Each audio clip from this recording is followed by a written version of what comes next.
Let's talk about some big trades that might be going down. Let's talk about some teams, where they are in the standings, and let's get into the nitty-gritty here of the MLB Trade Deadline. Last year, we saw a lot of really big trades. Jazz Chisholm Jr., one of them, Tommy Edman, Tanner Scott. Some great players traded last season, and we should be in for another exciting trade deadline. So, Steven, let's talk about the Orioles. Let's start off here in the AL East. For the Orioles, they're in a tough situation. They are at the bottom of the AL East in the standings. They are pointing to be sellers at the deadline, and there's a lot of rumors about a lot of players on this Orioles team in starting pitching, relief pitching, and also in their position players that might be on the move. But they've had a really good last 2 weeks. They played well. It's tough for the Orioles because, they had back-to-back playoff appearances the last couple of years. 192 wins over the past 2 seasons. But it's so tough when you have a down year.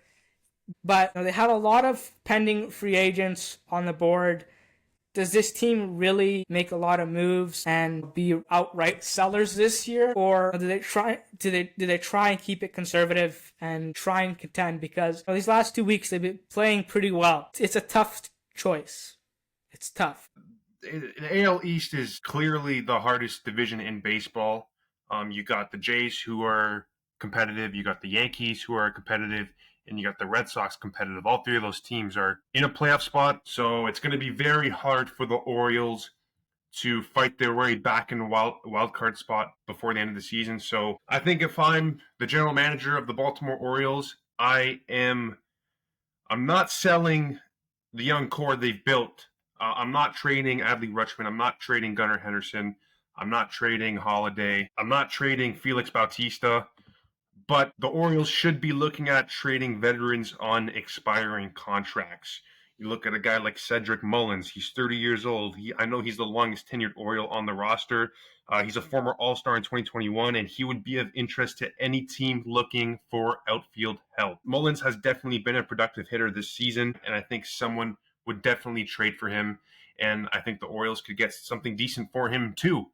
I mean, if you're not going to make the playoffs, you should be selling on guys that are at the later half of their career in the MLB. Maybe the Orioles could also trade off a guy like Zach Eflin. He is an established major league starter, and Eflin is sure to garner trade interest again this season. He would provide quality rotation depth to a contender and could pitch game 3 or 4 of a playoff series, which is crucial to any team's pitching rotation. So if I'm the Orioles, I am conservatively selling veterans on expiring deals.